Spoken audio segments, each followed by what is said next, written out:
ABC's Four Corners recently aired Duped, a two-part investigation into Australia's food system with some pretty shady findings. After it aired, Kieran, a regenerative farmer on Queensland's Granite Belt, started getting messages asking what he thought. We ducked into one of the farm's cabins to work out what we could say in a 30-second video and left the microphones rolling while we talked it through. This is that conversation. So I think the thing that people get stuck on is probably more about the mass production and how you lose the personal element in mass production. So as soon as you go into mass production, there's very little emotion or very little feeling in how things are done. It's done for efficiency. And by being efficient, you're able to create huge volumes of food or whatever the thing it is that you're being efficient about. But you lose that personal connection and what it means to create that thing. I think that's the big part of what this is about for people. Do you reckon? I really do. So I think for me and Danny, it was the lack of trust and the just the utter bullshit, and that you don't actually know what you're putting in yours and your family's bodies. Yeah, 100%. That's the thing that falls out of it afterwards, though. I guess what I'm talking about, efficiency and mass production, is that's the thing that gets you to that place in the first place. Right. And so what I'm saying is that if you want to get to a place where you can go to a shop and buy something and trust that the thing that you're buying is what they say it is, then it needs to be coming from a system that's not mass production. Yep. Does that make sense? So I'm going straight to the answer, I guess. Yeah. And so the problem I see in commercial agriculture is that we've steered away from the answer, and it's given people doubt. So there wasn't doubt there to start off with, and then we've gone into commercial agriculture. It's been the other way around. And so if we're not focusing wholly and solely on the mass production and the super efficiency and all that sort of stuff, it means that people will be able to trust the people who are making their food. However, the people buying the food need to also understand that that comes at a greater cost. So a little farm like ours, we're not using robots to pick anything. We're not using tractors to spray stuff. We're not using monoculture, mass production of monoculture of one species. We're doing lots of diversity, which means it takes a lot of time for us to be able to get through our farm and manage our produce, grow our produce and look after it, and also get it to market.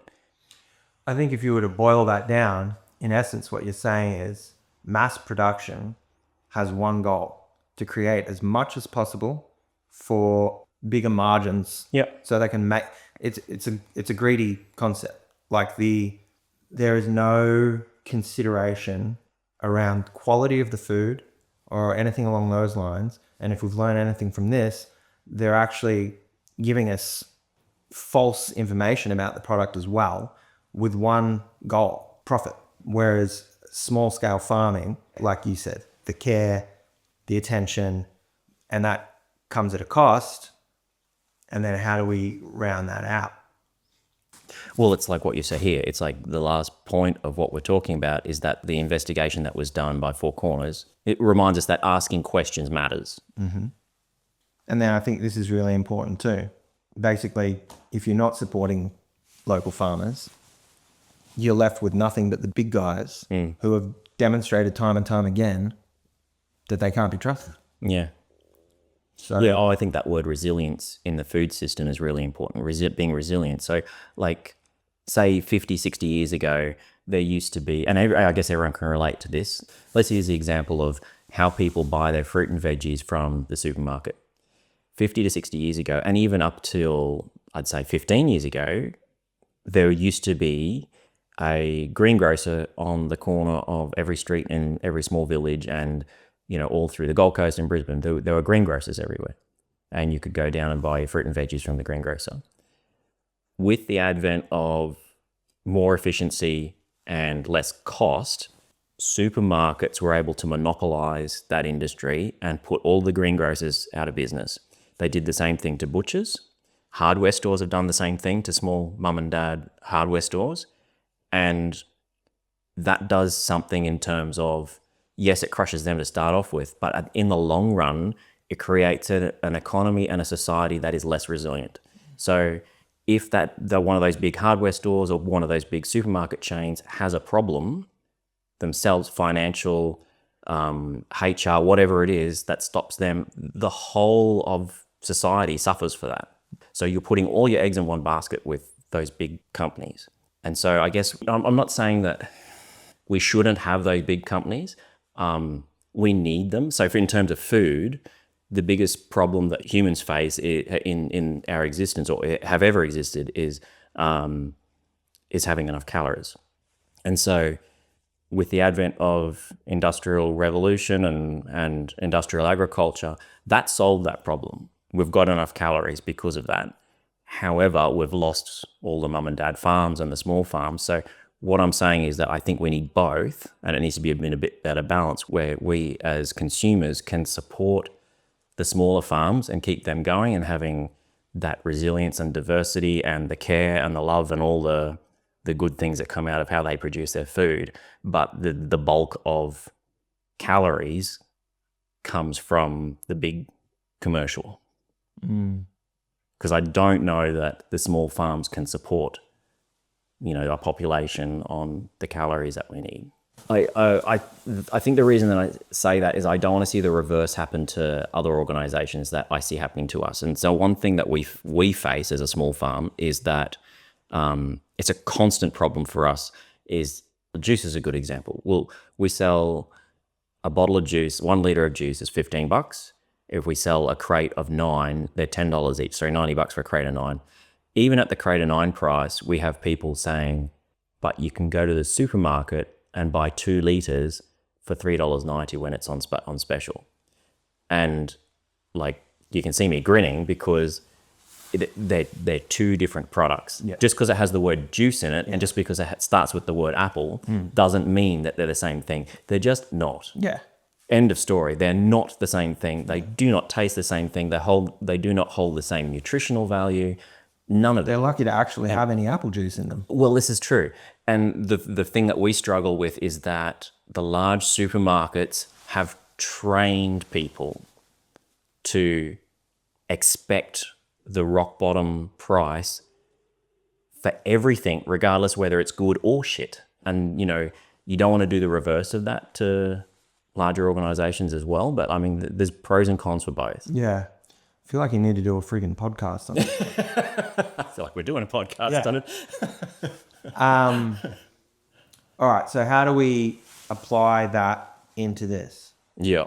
I think out of all that, the part that got me the most was back in the day, every corner had the local grocer, the local butcher, the local hardware shop. Mm-hmm.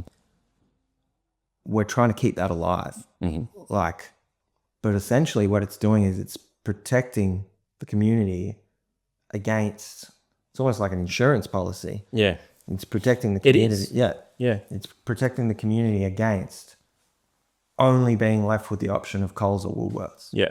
And I think, a lot of this, what we haven't talked about is a lot of this discussion is around processed food. And I think, I might have said to you before, my grandmother used to say to me, if you cannot see the ingredients in something that you are eating, you probably shouldn't be eating it. Like, you just shouldn't be eating something that's made up of a mash of some sort of glutinous mush with some sort of weird protein with some sort of other thing, and then with a whole bunch of herbs, spices, and salts added to it. Like, that's not good for your body. Yeah. And I think every single one of us has heard how when you go to a supermarket, you should not walk down any of the middle aisles. You should only walk around the outside aisles and buy from the outside aisles, which is your fruit, veg, dairy, meat. Everything in the middle is processed crap.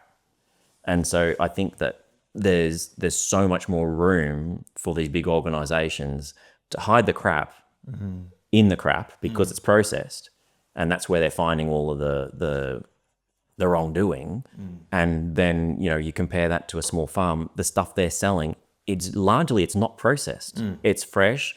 It might be preserved, but it's not turned into something. And so there's nowhere for them to hide the things, the bad things. Like, because it's if you're buying an apricot, you're buying a damn apricot. You're not buying a bloody mountain bar apricot slice kernel double twist freaking chocolate slab, you know, which they could hide any number of ingredients in any of those.